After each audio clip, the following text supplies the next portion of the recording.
जी अस्सलाम वालेकुम बहुत दिनों आजाद कैसे हैं ठीक ठाक है फिटफाट है आप लोग। मैं उम्मीद करता हूँ कि आप सब खैरियत से होंगे, ठीक ठाक होंगे, फिटफाट होंगे। We are finally back with other video. जनाब आज की इस वीडियो में हम बात करने जा रहे हैं chapter number 4 of the digital signal processing. ये इंतहाई इंपॉर्टेंट चैप्टर है क्योंकि इस चैप्टर में बहुत सी ऐसी चीज़ें हैं जिनके आने के बहुत चांसेस हैं। आज की इस वीडियो में हम उसी को डिस्कस करेंगे।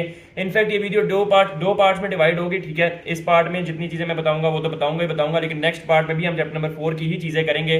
सो ये वाली वीडियो और जो आगे आने वाली वीडियो होगी, जो नेक्स्ट वीडियो होगी, that will be very very important. तो चलते हैं लैपटॉप की स्क्रीन की तरफ और देखते हैं कि हमने इसमें कौन कौन सी चीज़ें करनी है। इनफैक्ट चैप्टर नंबर 5 की भी मैंने चीज़ें आप लोगों को करवानी है और बहुत से लोग ये कह रहे हैं कि पेपर से एक दिन पहले जब आप लाइव आते हैं तो क्या इस दफ़ा भी आएंगे या नहीं आएंगे। सो ऑफकोर्स हम इंशाल्लाह आएंगे और कोशिश करेंगे कि आप लोगों को 11th आवर पर जो चीज़ें हमने करनी होती है वो भी मैं आप लोगों को बताऊं, ठीक है। सो सबसे पहला जो सवाल है या चैप्टर नंबर 4 में जो सबसे पहला क्राइटेरिया है वो आपके पास है नेक्वेस्ट क्राइटेरिया, ठीक है। अब नेक्वेस्ट क्राइटेरिया आपके पास क्या होता है? सो नेक्वेस्ट क्राइटेरिया आपके पास ये कहता है कि जो आपके पास सैम्पलिंग फ्रीक्वेंसी होती है which is omega S, that must be greater than equals to or greater than 2 omega n which is the highest frequency, ठीक है। ये क्या भला है, किस तरीके से इसको करते हैं, सारी चीजें मैं आप लोगों को जो है ना वो आगे आने वाले क्वेश्चन में बताता हूं।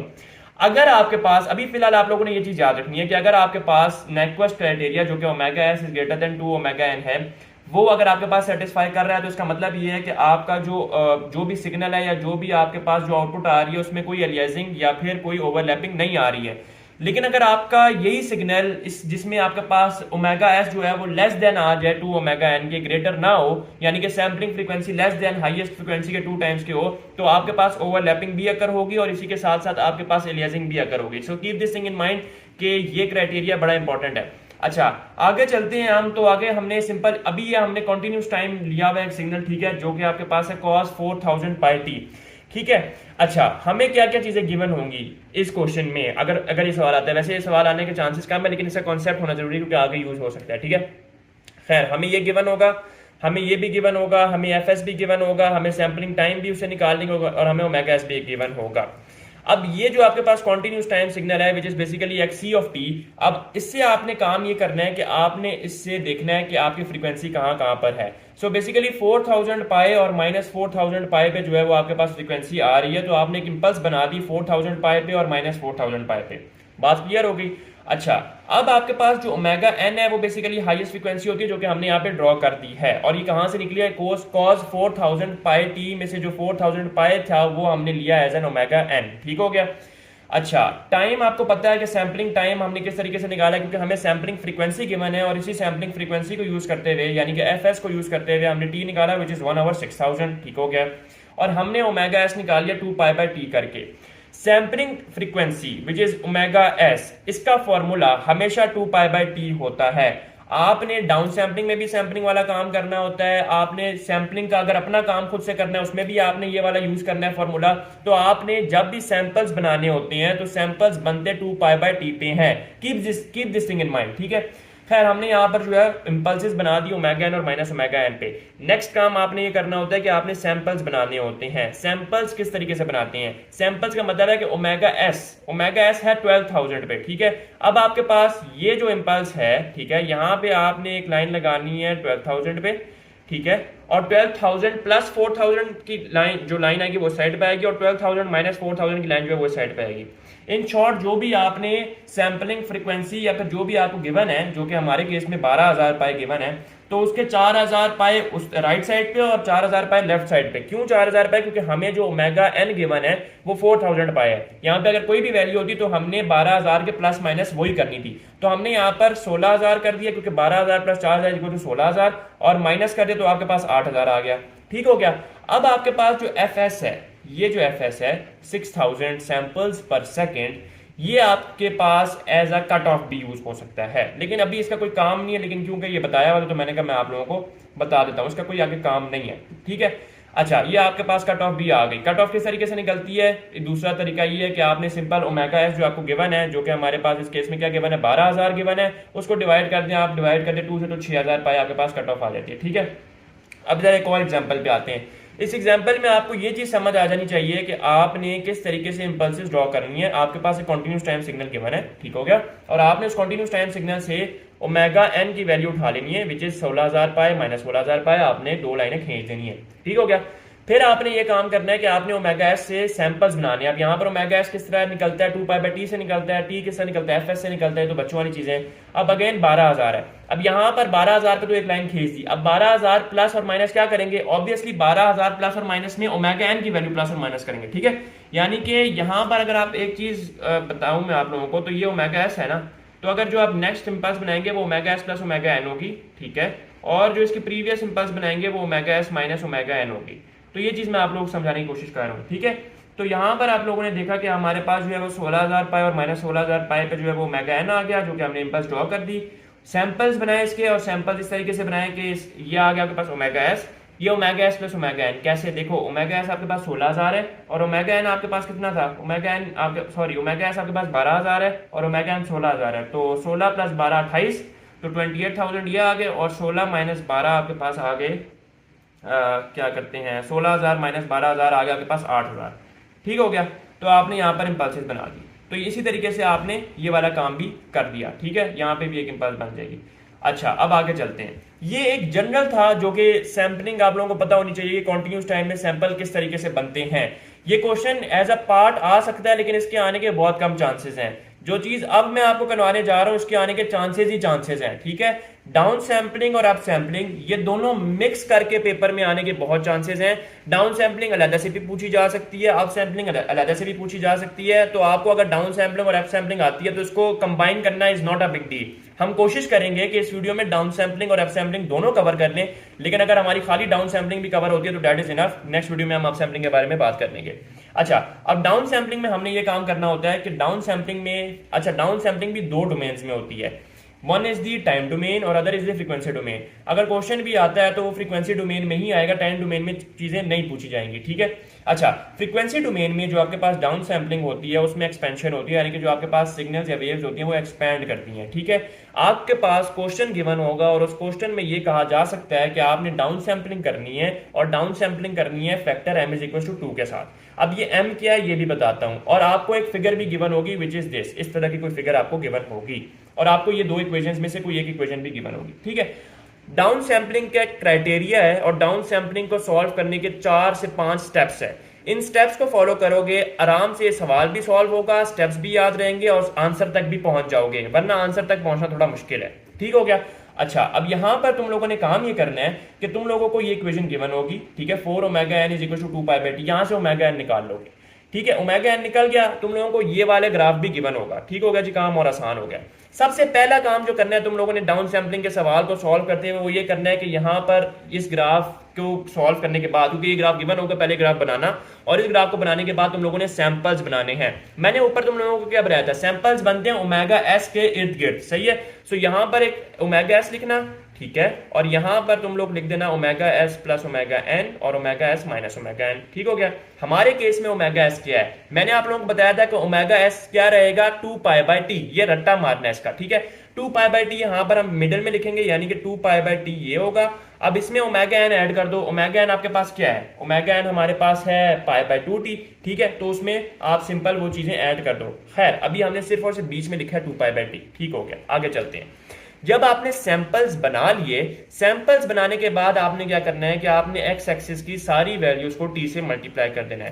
पहला काम क्या किया कि आपको जो भी क्वेश्चन में ग्राफ या डायग्राम गिवन है उसको बना लिया, उसके इर्द गिर्द सैंपल्स बना लिए। तीसरे स्टेप में आपने ये करना है कि आपने t को पूरी इक्वेशन से मल्टीप्लाई कर देना है, पूरी ग्राफ की एक्स एक्सिस से मल्टीप्लाई कर देना है, ठीक हो गया। ये आपके पास एक्स एक्सिस है जो कि आपके पास ओमेगा एक्सिस कह लो इसको, ठीक है, और आपने इस पूरी इक्वेशन को t से मल्टीप्लाई कर दिया। कैसे, -2 पाई/t था, इसको t से मल्टीप्लाई करोगे क्या बना, -2 पाई, माइनस ओमेगा एन था, इसको t से क्या मल्टीप्लाई करोगे तो माइनस ओमेगा एन टी, यहाँ पे ओमेगा एन टी, यहाँ पे 2 पाई/t था तो ये 2 पाई बन गया। ये काम भी हो गया, हमने t से पूरी ओमेगा एक्सिस या एक्स एक्सिस को मल्टीप्लाई करवा दिया। इस काम को करने के बाद तुम लोगों ने जो नेक्स्ट काम करना है वो ये करना है कि जो m की वैल्यू गिवन है उस m को भी पूरे ओमेगा एक्सिस से मल्टीप्लाई करवा देना है। m की वैल्यू हमारे केस में गिवन है जनाब 2, तो लिहाजा इस पूरी एक्स एक्सिस को या ओमेगा एक्सिस को 2 से मल्टीप्लाई करवा दो। अब हम इसको 2 से मल्टीप्लाई करवाते हैं, -2 पाई को 2 से मल्टीप्लाई कराया तो क्या बना, -4 पाई। अब माइनस ओमेगा एन टी था, ठीक है, माइनस ओमेगा एन टी था, सही है, ये याद रखना। ओमेगा एन की वैल्यू हमारे पास क्या थी, पाई/2t, तो यहां पर तुम पाई/2t पुट करो, ठीक है, पाई/2t पुट कर दिया, और ये जो t था ये इस t से कैंसिल हो गया तो पाई/2 बन गया। सही हो गया, जस्टिफाइबल है ना, ठीक हो गया। अच्छा, पाई बाय 2 को हमने जब 2 से मल्टीप्लाई किया तो पीछे क्या बच गया, पीछे हमारे पास बच गया minus pi. Same is the case with omega n t, pi ये माइनस वाले के साथ था, ठीक है। और ये पाई बाय 2 होगा तो इसको भी 2 से मल्टीप्लाई करेंगे तो पाई बन जाएगा, 2 पाई को 2 से मल्टीप्लाई करेंगे 4 पाई बन जाएगा। यहां तक भी बात क्लियर हो गई। अभी तक हमने क्या क्या किया, आई रिपीट, हमने जो डायग्राम क्वेश्चन में गिवन थी उसको लिखा, उसके बाद उसके सैंपल्स बनाए, उसके बाद हमने क्या काम किया कि हमने जो है वो टाइम एक्सिस को पूरी एक्स एक्सिस या ओमेगा एक्सिस से मल्टीप्लाई कर दिया, ठीक है। उसके बाद हमने ये काम किया कि हमने पूरे m को भी, जो भी m गिवन था, हमने हर इंडिविजुअल टर्म से उसको मल्टीप्लाई कर दिया। अब आती है मेन चीज, आपके पास m गिवन है, m इज इक्वल टू 2, ठीक है, m इज इक्वल टू 2, बड़े गौर से सुनना है चीज, m इज इक्वल टू 2 आपके पास चीज गिवन है, ठीक है। आपने इस फैक्टर से इसको डाउन सैंपल करना है।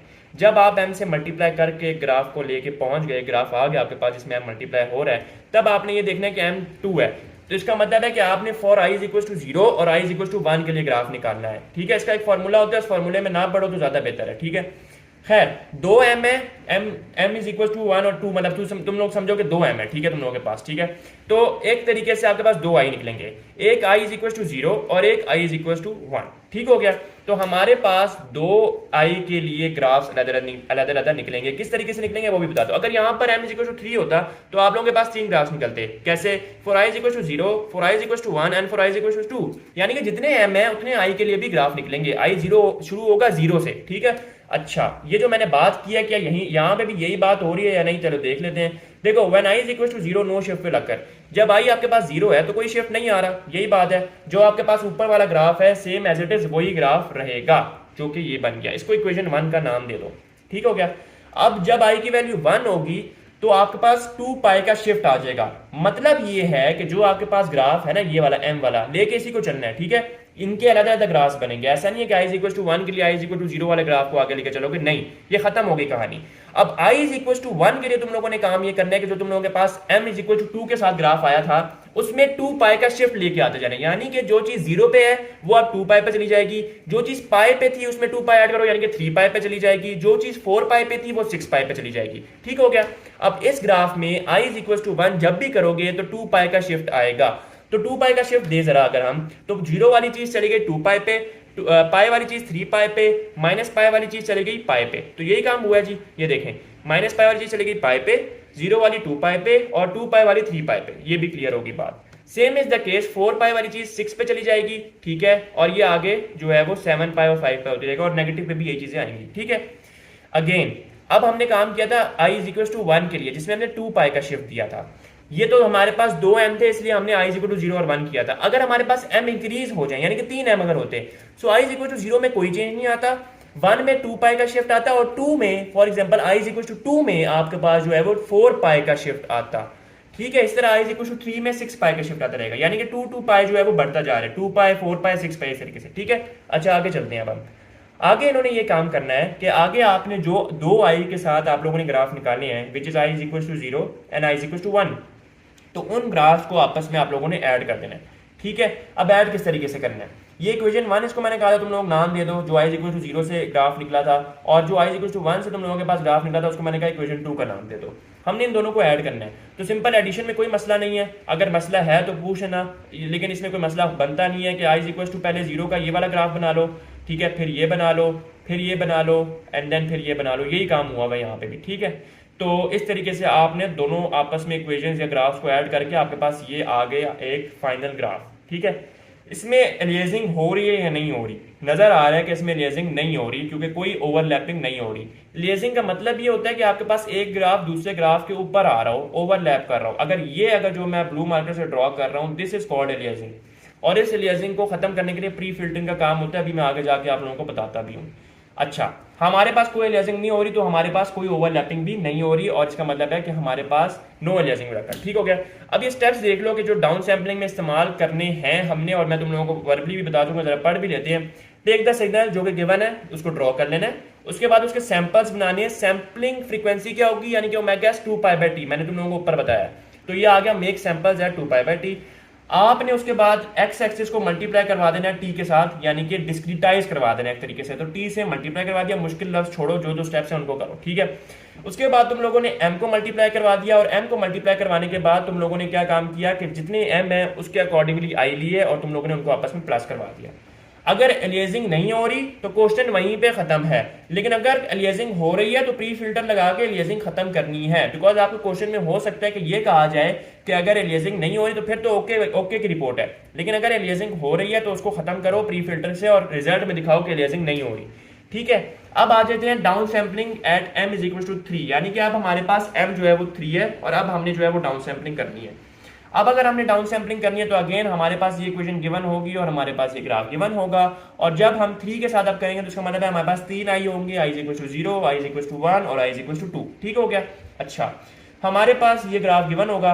नेक्स्ट स्टेप क्या था, सैंपल्स बनाने, यानी कि एक ओमेगा एस यहाँ पे आएगा जो भी 2π/t आएगा। ठीक है, और यहाँ पे भी एक जो है वो सैंपल आ जाएगा। ठीक है, -2π/t के साथ। ठीक हो गया, ये आपने बना लिया इधर। ठीक हो गया।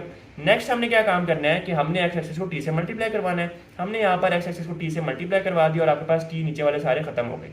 अब ये वाली वैल्यूज कैसे लिखते हैं, बहुत से लोगों को ये मसला आता है और बहुत से लोगों ने मुझसे पूछा भी है कि बाद में ये वाली वैल्यूज कैसे लिखते हैं। तो देखो, हमारे पास 0 से लेकर इस टर्म तक कितना डिफरेंस आ रहा है, π/2 का आ रहा है ना, तो 2π में भी π/2 ऐड कर लो। जब तुम 2π में π/2 ऐड करोगे तो ये क्या बन जाएगा, 5π/2। और सेम इज द केस जो पीछे वाली टर्म है उसमें से π/2 माइनस कर लो। Simple is that. ठीक है, तो ये हमारे पास 5π/2 आ गया, 3π/2 आ गया, -3π/2 और -5π/2 आ गया। ठीक है, हमने t से मल्टीप्लाई करवा दिया तो नेक्स्ट टर्म क्या होता था, हमने m से मल्टीप्लाई करवाना है। सो हमने इस इक्वेशन को m से भी मल्टीप्लाई करवा दिया, इस x एक्सिस को या ओमेगा एक्सिस को। ठीक है, अब देखो हमारे पास ये इक्वेशन आ गई, सारी गेम यहाँ से शुरू होती है भाई। देखो i इज इक्वल टू 0 है, कोई चेंज नहीं आएगा क्योंकि मैं तुम लोगों को पहले ही बताया था। i इज इक्वल टू 1 होगा तो शिफ्ट आएगा 2π का, यानी 0 वाली चीज 2π पे चली जाएगी। अब ये वाली चीज कहाँ जाएगी, खुद तुम लोग बताओ। 3π/2 में 2π ऐड कर लो, जो भी आंसर आता है वहां चली जाएगी। इस तरह 6π वाली चीज 8π पे चली जाएगी। तो हमने यही काम किया कि भाई 6π वाली चीज 8π पे चली गई, 0 वाली चीज 2π पे चलेगी और इसी के रेप्लिकाज आपके माइनस वाली साइड पे भी आ गए। हाँ, remember this thing in mind कि जो चीज आपके पास राइट साइड पे आ रही है वही चीज आपके पास लेफ्ट साइड पे आएगी, सिर्फ साइन चेंज होंगे। अगर आपके पास लेफ्ट साइड पे वैल्यूज अलग आ रही है इसका मतलब कुछ गड़बड़ कर रहे हो, कुछ गलती कर रहे हो। ठीक है, यानी कि वैल्यूज सेम ही होंगे। देखो यहाँ पे 2π है तो यहाँ पे -2π है, यहाँ पे 7π/2 है, यहाँ पे भी 7π/2 है। ठीक है, तो इसी तरह सारे ये 8π है, यहाँ पे भी -8π है, तो ये वैल्यू सेम होगी, सिर्फ साइन का फर्क होगा। जब i इज 2, अब i इज 2 आ गया तो मैंने आप लोगों को बताया था कि 4π का शिफ्ट आ जाएगा। किस इक्वेशन में या किस सिग्नल में, इस वाले ग्राफ में। ठीक है, अब 6π वाली जो चीज है वो 8π पे चली जाए, 8π पे नहीं जाएगी बल्कि 8, 9, 10, 11π पे चली जाएगी। ठीक हो गया, 10π पे चली जाएगी यार, बल्कि 6π में से 4π ऐड करोगे तो 10π पे चली जाएगी। ठीक है, सो ये काम हो गया। अगेन अब आपने तीनों को ऐड कर देना है, कोई मसले वाली बात नहीं है।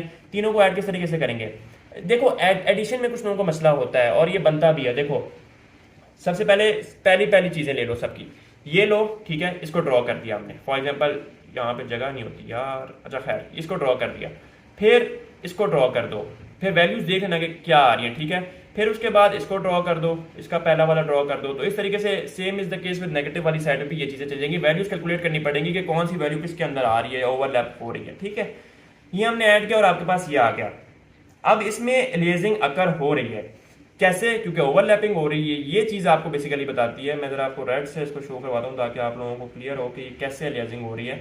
ये चीज आप लोगों को बेसिकली बताती है कि भाई अलियासिंग हो रही है। ठीक है, सो आपको समझ आ गई कि अलियासिंग यहाँ पे हो रही है। अब अलियासिंग को खत्म करने के लिए हम प्री फिल्टर का इस्तेमाल करते हैं। और प्री फिल्टर किस तरीके से यूज करते हैं, हम प्री फिल्टर इस तरीके से यूज करते हैं कि एक पहले फिल्टर बनाएंगे जो कि एक लो पास फिल्टर होगा। ठीक है, या जो भी फिल्टर है आपने फिल्टर डिजाइन करना है। ठीक है, ये एक फिल्टर आ गया। ठीक है, अच्छा इसकी कट ऑफ फ्रीक्वेंसीज क्या होंगी, वो होती है आपके पास हमेशा π/m, -π/m से π/m। अब m की वैल्यू आपके पास 3 है, सो -π/3 से π/3, और ये रिपीट होता है 2π के बाद, यानी कि हर 2π के बाद ये जो है अपने साइकिल्स को रिपीट करता है। ये आप लोग देख भी सकते हैं। हमने यहाँ पर m की वैल्यू 3 पुट की तो 2π में आप π/3 ऐड करेंगे तो आपके पास आ गया 7π/3, और 2π में π/3 सब्ट्रैक्ट करेंगे तो आपके पास आ गया, क्या आ रहा है, 5π/3। ठीक हो गया।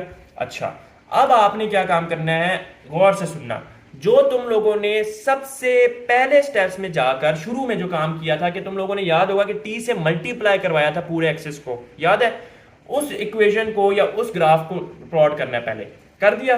गौर से सुनना, अब फिल्टर जो है डिस्क्रिटाइज्ड सिग्नल या जो डिस्क्रिटाइज्ड ग्राफ तुम लोगों ने बनाया था इस पे अप्लाई होगा। फिल्टर हमेशा प्री फिल्टरिंग अप्लाई होगी डिस्क्रीट सिग्नल पे, जो तुम लोगों ने t से मल्टीप्लाई करके ग्राफ निकाला है उस ग्राफ को तुम लोगों ने फिल्टर के से गुजारना है या फिल्टर के थ्रू गुजारना है। ठीक हो गया। ये ग्राफ था वो बेसिकली। अब आपने इसमें फिल्टर अप्लाई करना है। फिल्टर किस तरीके से अप्लाई करना है, π/3 तक सारी चीजें आ जाएंगी और बाकी ब्लॉक हो जाएंगी, ठीक है। π/3 π/2 के अंदर आता है, असूलन वैसे वो π/2 यहां तक जा रहा था, ठीक हो गया। हमने इसको π/3 तक रोक दिया। वैसे ये लाइंस आनी नहीं चाहिए, लेकिन क्योंकि ये लाइंस बनी हुई थी, सोल्यूशन में भी सर ने भी बनवाई हुई थी, तो हमने इसको ड्रॉ कर दिया। लेकिन अगर इसको डॉटेड लाइन से भी रिप्रेजेंट करते हो या नहीं भी बनाते तो कोई मसले वाली बात नहीं है, ठीक है। तो हमने बाकी जितने भी π/3 से बाहर चीजें जा रही थी उनको ब्लॉक कर दिया, ठीक हो गया। अब क्या काम करना है, अब अगेन हमने सारा वही काम करना है, multiplication with m is equal to 3, m से मल्टीप्लाई करने के बाद 3i की वैल्यूज के लिए इसको ड्रॉ करना है, और 3i की वैल्यूज को जब तुम लोग इसको ड्रॉ कर दोगे तो तुम लोगों के पास आ जाएगा तीनों को ऐड करने के बाद एक सिग्नल, और उसमें एलियासिंग नहीं होगी, ठीक है। अभी देखो i इज इक्वल टू 0 पे तो कोई शिफ्ट नहीं आएगा, तो वो यही ग्राफ रहेगा, ठीक है। i इज इक्वल टू 1 में 2π का शिफ्ट आएगा, i इज इक्वल टू 2 में 4π का शिफ्ट आएगा, और तीनों को आपस में ऐड कर दोगे। यहाँ पे मैंने किया हुआ नहीं है, लेकिन काम यही होना है, और एट दी एंड तुम लोगों के पास रिजल्ट ये आएगा कि तुम लोगों के पास एलियासिंग अकर नहीं कर रही होगी। So this was all about down sampling, and this was very important because down sampling अगर आपको आ गई है तो आप सैम्पलिंग थोड़ी सी चेंजेस करनी है, m की जगह l आ जाते हैं और बाकी चीजें चेंजेस होती हैं, लेकिन down sampling is very important. अब हम नेक्स्ट वीडियो में अप सैम्पलिंग के बारे में बात करेंगे, और अप सैम्पलिंग के साथ साथ मैं आप लोगों को दोनों चीजें भी करा दूंगा कि डाउन सैम्पलिंग और अप सैम्पलिंग दोनों साथ साथ किस तरीके से करते हैं। खैर आपसे मिले नेक्स्ट वीडियो में, और उम्मीद करता हूं कि इंशाल्लाह कल यानी कि संडे वाले दिन हमें कोई सेशन रख लेंगे, लाइव सेशन कर लेंगे, जिसमें 11th आवर पे जो चीजें बताने वाली होती हैं वो बताऊंगा। Till then take care and अल्लाह हाफिज।